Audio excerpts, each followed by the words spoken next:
देखें उसामा भाई, मसला यही है कि हमारी सियासत उस नहज पे चली गई है, हमारे मुल्क के सियासी हालात उस नहज पर चले गए हैं कि हम आम आदमी की उस तरह से बात नहीं करते जिस तरह से हमें करनी चाहिए। गो के ये जो इलेक्शन का मामला है, पाकिस्तान के इस्तेहकाम का मामला, ये भी जुड़ा हुआ है पाकिस्तानियों के मसाइल से। लेकिन आज देखें हमारा फोकस, जिस तरह मैंने आपको कहा कि आज हम पॉलिटिकल चीज़ें दिखाते रहे जी, वो अब जाहिर है हुकूमत अगर कंटेनर रख के फैज़ाबाद को बंद करेगी, हुकूमत अगर पुलिस का इस्तेमाल करेगी, हुकूमत अगर ये सारी चीज़ें करेगी तो डेफिनेटली मीडिया को वो दिखाना है, ये बहुत बड़ी खबर है। लेकिन हम फिर मजदूरों की, आज मैं उसामा भाई सोशल मीडिया पे देख रहा था, ज़ाहिर है हम मीडिया भी ये बात तस्लीम करनी चाहिए कि हम उस तरह से मजदूरों की जो हकीकी आवाज़ें हैं, जो मजदूरों से आवाज़ें उठती हैं, वो नहीं सुनवाते हम। हमारे लिए भी पॉलिटिकल चीज़ें इंपॉर्टेंट होती हैं, हम वो सुनाते हैं।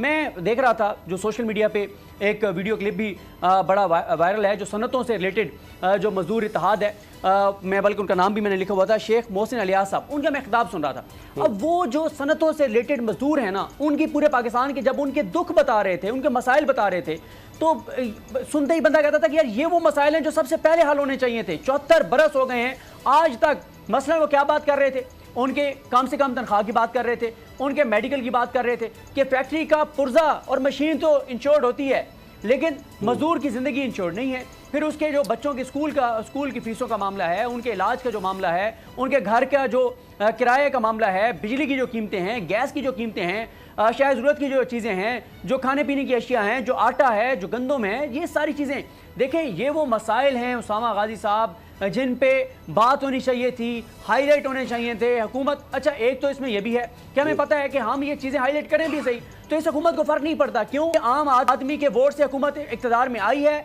ना इन्होंने आम लोगों के वोट से इक़्तिदार में आना है। जिन्होंने मुसल्लत किया है वो इनको दोबारा मुसल्लत करवा सकते हैं, इसलिए उनको कोई फिक्र नहीं है आम आदमी की। और आम आदमी को उस तरह से मीडिया पे भी जगह नहीं मिलती, सोशल मीडिया पे फिर भी चलें, अच्छा है कुछ ना कुछ जगह मिल जाती है। बहरहाल हम ये कोशिश कर रहे हैं कि हमने कल और परसों भी आप देखें कि बोल के ऊपर 2-2 घंटे की ट्रांसमिशन की, जिसमें आम आदमी के मसाइल पूरे पाकिस्तान से दिखाए, उनकी आवाज़ सुनाई कि शायद अरबाब इख्तियार को थोड़ा सा एहसास, कुछ शर्म, कोई हया आ जाए और आम आदमी के मसाइल। इसीलिए इंट्रो में भी मैंने कोशिश की है, ये जो मसाइल है बुनियादी, सेहत का या कम से कम तनख्वाह का, ओवर टाइम का, छुट्टियाँ ना मिलने का और 16-16 घंटे मजदूरी लेने का, क्योंकि बेरोज़गारी इतनी है तो मालिक को पता होता है कि वो शुक्र करेगा कि कम तनख्वाह मिल जाए, कुछ तो मिले। लेकिन ये बुनियादी चीज़ें हैं जो किसी भी रियासत में मिलनी चाहिए, रियासत की ज़िम्मेदारी होती है। मगर हमारी रियासत को चलाने वाले इस वक्त आपस में बाम दस्तो गिरबां हैं। मुज़ाकरात की मेज़ पर अगर कोई बिठाता भी है तो उसके बाद फिर बयानात आते हैं। मिसाल के तौर पर ख्वाजा आसिफ साहब वज़ीर दिफा हैं, वो कहते हैं जी इमरान जल्दी जलसे करें ताकि मुज़ाकरात से जान छूटे। अब मुज़म्मिल मियाँ जवेद लतीफ़ साहब ने भी प्रेस कॉन्फ्रेंस किया और हमेशा वो तब करते हैं जब पीछे से यानी मियाँ नवाज शरीफ साहब की तरफ से डायरेक्शन होती है, वो एक अलग तरफ चल रहे होते हैं। 1.5 की मस्जिद उनकी मियाँ शहबाज शरीफ साहब से या काबीना से बिल्कुल अलग नज़र आ रही होती है। तो वो ये कहते हैं जी सहूलतकारी अब भी हो रही है, वो अब भी इदारों पर या इस्टेब्लिशमेंट कहीं ना कहीं मुख्तलिफ जगहों पर जी, उसमें इस्टेब्लिशमेंट में शामिल आप समझे कानून और इंसाफ के भी इदारे हैं, दीगर भी है, वहाँ से सहूलतकारी अब भी हो रही है। उनको ये शिकवा है, इतने मुकदमात हो गए, सारा कुछ हो गया, अब भी उनकी मर्जी की उनको वो हुकूमत नहीं मिली, वो जिस तरह मजाक का किया जाता है ना, अभी सच्चा प्यार नहीं मिला उनको। नहीं, इसमें तो बिल्कुल आपने सही कहा, जावेद लतीफ़ साहब का जो बयानिया होता है वो शहबाज शरीफ साहब से काफ़ी मुख्तलिफ दिखाई दिया है हमेशा से। और आज भी उन्होंने जो मुख्तलिफ बात मैं समझता हूँ जो की है, वो उन्होंने ये कहा है कि जब तक नवाज़ शरीफ साहब वापस नहीं आते इलेक्शन हम होने नहीं देंगे। तो अब उनकी वापसी किस चीज़ से मशरूत है ये हमें तो इल्म नहीं है, या तो वो खुद क्लैरिफाई कर दें कि टिकट नहीं मिल रहा या कोई फ़्लाइट नहीं आ रही पाकिस्तान की तरफ, ये डॉक्टरों की इजाज़त नहीं है, जो भी है। लेकिन वो ये क्लैरिफाई कर चुके हैं कि अगर नवाज़ शरीफ मैदान में नहीं होगा तो शहबाज शरीफ साहब की मौजूदगी में इलेक्शन नहीं करवा सकते, पहली चीज़ ये। और दूसरा जो उन्होंने गिला किया है कि कहीं ना कहीं से सपोर्ट हासिल है, तो मैं समझता हूँ कि वही मेरा ख्याल है कि जुडिशरी को एक्यूज़ करने वाली बात होगी, उसमें और तो नहीं हो सकती। उसकी वजह यह है कि मरीम साहिबा की भी जो आज स्पीच थी उसमें भी उन्होंने एक टर्म यूज़ किया है, पॉलिटिशियंस इन रोब्स, यानी कि जो रोब जजेस पहनते हैं उसके अंदर जज नहीं, वो सियासतदान है असल में। तो वो यहाँ तक कह गई हैं, तो बड़ा क्लियर है इस चीज़ को लेकर, इस बात के ऊपर तो स्टैंड पॉइंट मरीम साहिबा का भी, जावेद साहब का भी एक जैसा ही लगता है। लेकिन जो फ़र्क है वो ये है कि बहुत प्रो नवाज शरीफ स्टांस लेते हैं, जो कि शहबाज शरीफ साहब उस तरह से शायद आपको ना मैनिफेस्ट करते हुए दिखाई दे रहे हों। और मरीम साहिबा की जो पॉलिटिक्स है, मुझे लगता है कि सेंट्रल वही रहेगी। जो उनका खुडियाँ का जलसा था इससे पहले वाला, काफ़ी बड़ा जलसा किया था, और अब भी आकर मैं समझता हूँ कि कोई काउंटर जो मीडिया पे करने की उम्मीद है PMLN को, वो मरीम साहिबा के थ्रू ही है।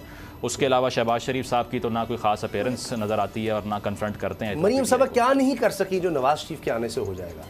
वैसे तो वो ऑल इन ऑल उनको कर दिया गया, एक पब्लिक फेस जो है वो तो मरीम साहबा है।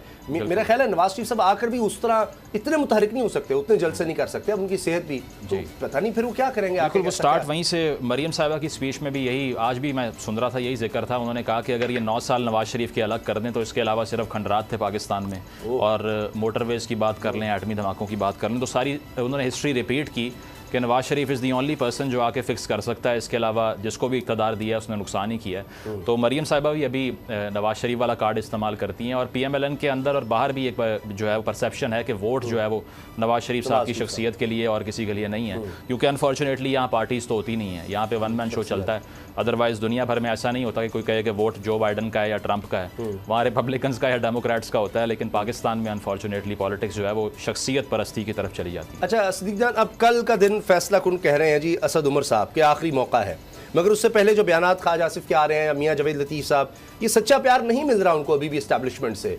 अब मजीद वो क्या चाहते हैं ये भी समझ नहीं आती, या सिर्फ ये कि जी अब बाकी इदारे तो चलें बहुत सपोर्ट में है, इलेक्शन कमीशन भी है, दीगर जितने भी इदारे हैं, लेकिन सिर्फ अदलिया से शिकवा नजर आ रहा है, वो मैनेज नहीं हो रही। देखिए वो मैनेज अदलिया नहीं हो रही, तो यही तो वो दबाव डाल रहे हैं इदारों पर कि आप मैनेज करें ना, आप क्यों नहीं मैनेज करते।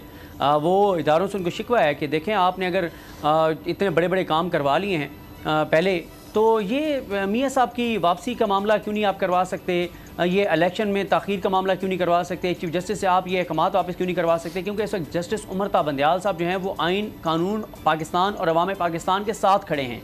वो आइन के ऊपर अमल दरामद की बात कर रहे हैं, और वो क्या बात कह रहे हैं, वो कह रहे हैं इलेक्शन होने चाहिए, पाकिस्तान में मुंतखब हुकूमतें होनी चाहिए, अवामी नुमाइंदे होने चाहिए, और सिलेक्टेड लोग नहीं होने चाहिए कि जिस तरह से ये सिलेक्टेड लोग मोहसिन नकवी जैसे बिठा दिए गए हैं, जिनका कोई पाकिस्तान में पता नहीं कुछ स्टेक्स हैं भी या नहीं हैं, ये भी उन्हीं की तरह के हैं कि जो जिनके असास जायदादें और सब कुछ बाहर है, जब वो चाहें टिकट कटवाएं पाकिस्तान से बाहर चले जाएँ।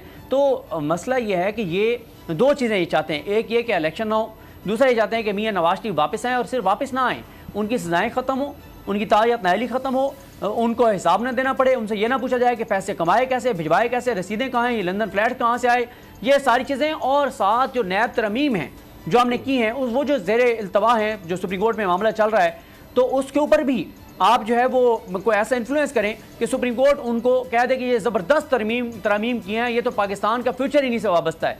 क्यों? पाकिस्तान इन्होंने अपना नाम रखा हुआ है, ठीक है। तो इनका इसी तरह से है कि अगर वो नैब तरमीम रह जाती हैं तो फिर ये होगा कि ज़ाहिर है फिर करप्शन लूट मार करें, कोई पूछ नहीं सकता। वो तो उसमें तो कवर दे दिया गया है, ना सिर्फ पिछले केसेस को बल्कि मुस्तकबिल का भी कवर दे दिया गया है कि आप लूटें, खाएं, जो मर्जी करें, आपको पाकिस्तान का कानून हाथ नहीं लगा सकता। इतनी ज़बरदस्त वो तरमीम है, क्योंकि वो अवामी पाकिस्तान के लिए, वो इन मजदूरों के लिए नहीं की गई जिनका आज दिन मनाया जा रहा है, वो आम आदमी के लिए नहीं है, वो आम पाकिस्तानियों के लिए नहीं, वो पाकिस्तान के लिए नहीं है, वो चंद चोरों, डाकुओं, लुटेरों के मफादात जो इदारों से गिला है। और इदारे क्या करें, क्या चीफ जस्टिस के खिलाफ क्या कर दें, वो जो रिपोर्ट्स दी हैं उससे बढ़कर क्या हो सकता है कि जी पाकिस्तान में तो इलेक्शन हो नहीं सकते, इलेक्शन कमीशन भी कह रहा है, रिपोर्ट्स भी आ रही हैं, नो गो एरियाज हैं, अगरचे DGSPR कहते हैं जी कोई नो गो एरिया नहीं है, मगर जो सुप्रीम कोर्ट में रिपोर्ट्स दी जाती हैं हुकूमत की तरफ से उसमें तो बड़ा कुछ लिखा हुआ है, ना सिक्योरिटी दे सकते हैं, कोई इस तरह का काम इलेक्शन का नहीं हो सकता। और क्या करें इदारे इनके लिए?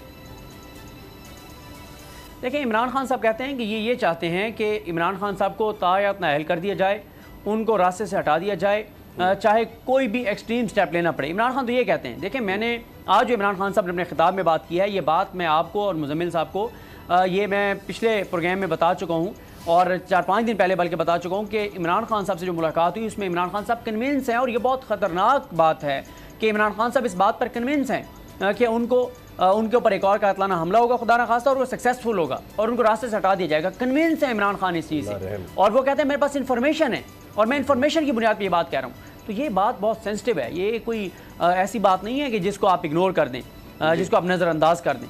तो ये बहुत संजीदा मामला है। अच्छा। और ये मामला उस वक्त तक रहेंगे जब तक इनको मुसलत रखा जाएगा, जब तक आइन प्रिवेल नहीं करेगा, जब तक आखिरी मिनट है मेरे पास, आखिरी मिनट। ये अब हमारे जो प्रोड्यूसर साहब कह रहे हैं जी एक बड़ा अहम मामला है, परवेज़ इलाही साहब के घर पर जो जिस तरह से अटैक कहें या पुलिस रेड हुई, मुजम्मिल उस पर वो समझ नहीं आ रही किसके कहने पर किया। कहते हैं हमने तो कहा ही नहीं, हमने भी नहीं कहा, रेंजर्स जो है चौधरी शुजात साहब की हिफाजत भी पहुंच गई, ये सारा कुछ समझ आई क्या हो गया है। मोहसिन नकवी साहब का तो बयान यही है उसामा इस पे कि उनको इल्म नहीं है किसने किया, इसकी इंक्वायरी वो करवाएंगे। तो ये बहुत अजीब बात है, पुलिस जो है वो किसके अंडर है, फिर पुलिस से ही पूछा जाए या उनकी अपनी रिस्पॉन्सिबिलिटी पार्टी बना दें कि जिस तरह मॉडल टाउन मैसेकर में हुआ था कि सिर्फ पुलिस अफसरान को जिम्मेदार ठहरा के साइड पे कर दिया। तो इसमें भी एब्सोल्यूट केओस है, समझ नहीं आ रही। और शुजात हुसैन साहब भी इंक्वायरी का मुतालबा कर रहे हैं, मेरा ख्याल है वो भी किसी को एक्यूज़ नहीं कर रहे क्लियरली। तो ऑब्वियसली इस पर क्या कह सकते हैं कि किसने कर दिया। बात है, ये कौन ऑर्डर्स दे रहा है, कुछ समझ ही नहीं आ रही। लेकिन एक चीज़ की भी नहीं आ रही कि जी ये 20 अरब रुपए से ज़्यादा करप्शन का शाहिद खाकान अब्बासी ने कह दिया जी, ये जो आटा स्कीम आई थी सिर्फ रमज़ान में, इसमें 20 अरब रुपए से ज़्यादा की करप्शन हुई है। अब निगरान सेटअप इस पर चीख रहा है, वफाकी हुकूमत भी कह रही है। इस पर बात करेंगे ब्रेक के बाद। साबिक वज़ीर आज़म शाहिद खाकान अब्बासी ने कहा है कि 20 अरब रुपए से ज़ायद की करप्शन हुई है ये मुफ्त आटा स्कीम में, 20 अरब रुपए से ज़ायद की। अब इसने, इस बयान ने, इस इल्ज़ाम ने एक भौचाल पैदा कर दिया है। निगरान सेटअप की तरफ से उनके वज़ीर इत्तलात कहते हैं जी सबूत पेश करें। मरीम मगज़ब साहिबा वफाकी वज़ीर इत्तलात हैं, वो कहती हैं ऐसा कुछ नहीं हुआ, बड़ी शफाफियत थी। इसके साथ साथ जनाब फूड के जो डिपार्टमेंट से डायरेक्टर फूड शोज़ब सईद वो कह रहे हैं जी नहीं ये अफवाह है, कुछ ऐसा नहीं हुआ। सदीक जान, जो हमें रिपोर्ट्स आई उसमें तो ये था कि दुकानों पर भी बिका है। फिर ये खबर खुद हुकूमत की तरफ से आई कि 2 पटवारी जनाब, कम से कम एक खबर तो ये आ चुकी, और पता नहीं कहाँ का हुआ है, हज़ारों बोरी